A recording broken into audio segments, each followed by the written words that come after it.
200 years ago, a mildly grumpy, middle-aged man with wild hair stepped out of his apartment in Vienna, briskly walked down the street, mumbling, humming, and singing from time to time, standing, writing something in his notebook, and continuing on his way. Yes, you guessed right. I'm talking about Ludwig van Beethoven. At the time, the most well-known composer of music in Europe, and almost completely deaf at this point. Later at home, he would take out the melodies he found during his walk and copy them into a big sketchbook that was lying on his desk. This is where the real work started, where he started to work on the musical problems that the material posed to him. How should I develop this melody? How should I combine it? Which key should it be modulating to? What is the setting and the structure that is good for this type of material? This was the actual work. And Beethoven had amassed many of such books, and he would go back and forth. This was his creative Bible. The 10th symphony that he was working on at the time, that didn't materialize. Beethoven died 2 years later, having left the work unfinished. 195 years later, I got a phone call, not by Beethoven, but Michael Schult from Deutsche Telekom asked me, Matthias, can we finish this 10th symphony of Beethoven with AI? I don't know, Michael. We got to put a team together, we got to start working on it, and we got to see how far we can get. Well, do it. 2 months later, I was pretty certain that it was possible to do something. Whether it was the big thing, I don't know. So Beethoven left 45 sketches for a 10th symphony, some of which were a little longer, others were shorter. A musicologist named Barry Cooper a couple of years ago used the longer ones to finish one potential version of a 10th symphony, and that worked pretty well. But with the short material, no human could ever possibly take that and turn it into something bigger. Why? Because you would naturally put your own ideas, your own style, your own way of composing into the material.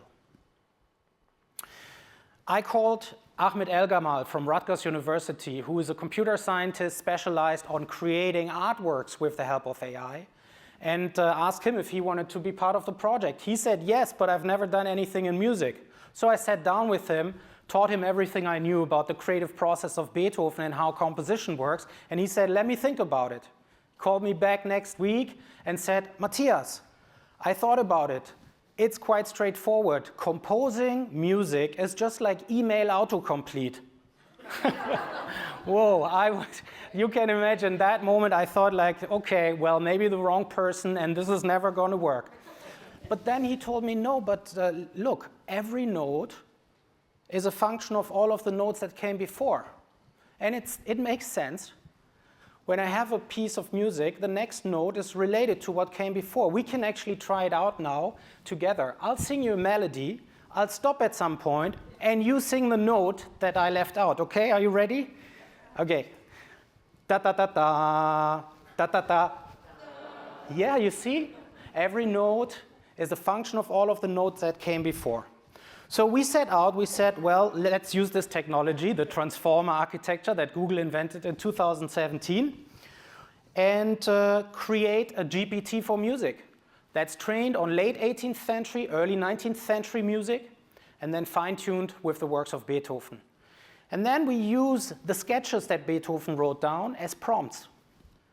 And we let the machine continue these ideas. And then the group of musicologists combine the material, go through it, improve on it, give it back to the machine, and this way, iteratively, create one possible version of a 10th symphony. At the time, most people thought, oh, they are crazy, this is never going to work. Even some Google folks said that to the CEO of Deutsche Telekom. But we were pretty certain that at least, we would create something that would pass as a potential musical work of that time. So I want to play you an example of that 10th symphony, which starts with one of these sketches that Beethoven had written down. It's basically one-to-one what he wrote down in his book. And at some point, the AI will take over. And I invite you to play this game with me, where you raise your hand when you think this is the moment where the AI comes in. Of course, I'm going to give you, the solution afterwards. But this is 1 minute of music. Close your eyes. Don't get distracted by the people around you, and just be bold. Raise your hand whenever you think this is where Beethoven stops and AI begins.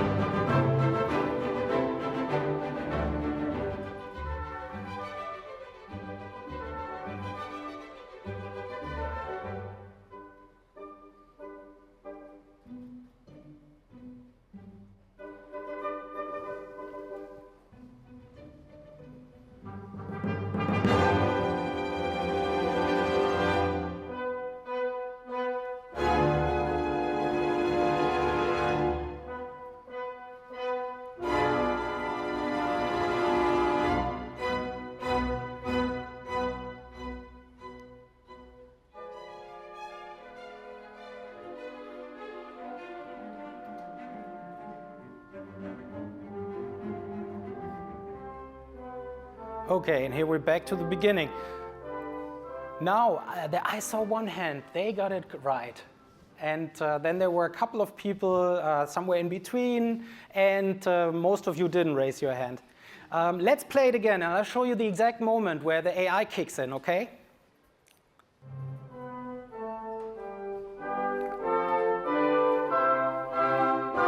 Here. So everything else was generated by this algorithm. Granted, it was then, going through other algorithms as well. We not only produced an AI that could continue the sketches, we produced one that would find the suitable accompaniment, one that would stitch together pieces of AI-generated music, and then one final AI that would take the output of all of the other AIs and say, this note will be played by that instrument, this note by this instrument, an orchestration engine. This is where we really reached the end of the line, because that AI wasn't that successful. So we actually hired a human in our team to orchestrate the final version that you just heard being performed by a real orchestra with real humans.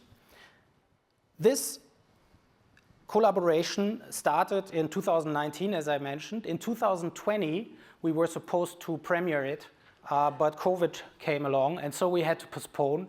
We had 1 additional year to work on it, and in that time frame, I got a second phone call from Deutsche Telekom. Hey, Matthias, Robbie Williams has heard about your Beethoven AI, and he thinks he would like to compose with Beethoven. Is that possible? I said, well, what can I say? I don't say no if Robbie Williams wants to use an AI that we produce, so we'll find a way to make it happen. Of course, the question was, how could we do that? I flew to London. I explained it to Guy Chambers, the composer that worked very closely with him, and Robbie's manager, exactly what we were doing. And they said, well, we'll think about it. And they called me back the next day. We want to do angels. Can you recompose angels in the style of Beethoven? And I said, I don't know. I really don't know if that's possible. The problem was, you see, we had this AI that was trained on 18th and 19th century music, and that could very well deal with Beethoven's style. But how do we get Robbie Williams in there? This is when the composer on our team, Walter Werzowa, had this amazingly genius idea. He said, well, we'll take a famous melody of Beethoven, and we combine it with bits and pieces from Robbie's Angels. And this combination is what we then use as a prompt. And so by prompting the AI with something that had already the main motivic content of Angels in it, it was capable of producing music that combined Robbie Williams's Angel with the style of composing of Beethoven. There was one problem. We thought, okay, well, our AI is pretty good at creating long stretches of music. But Guy Chambers told us, no, you have 4 seconds for the intro, and you have another 30 seconds for where the solo is, and everything has to happen in there. So we would try out different types of combinations of music. And finally, we found one that worked very well. We combined the Moonlight Sonata with, with some people are laughing, yeah, with Angels. And I have another excerpt for you that is a little mashup of what we did with Robbie. You can listen to the whole thing on his newest album. And please, let's listen to Angels with Beethoven AI.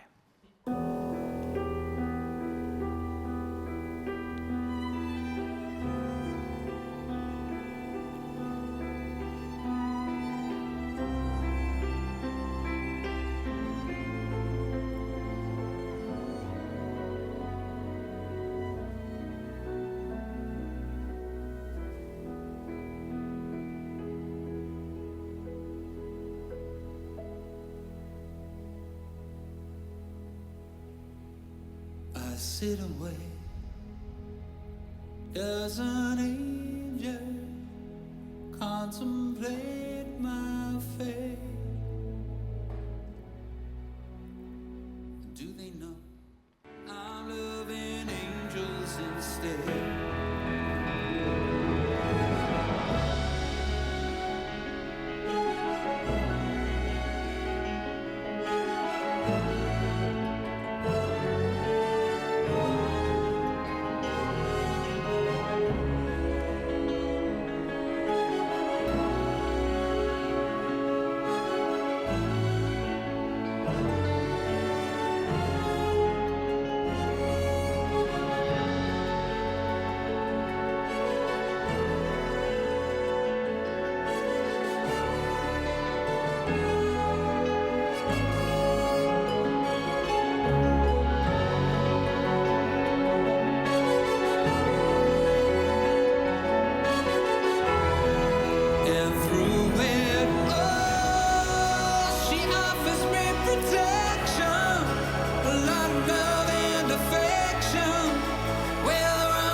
Okay.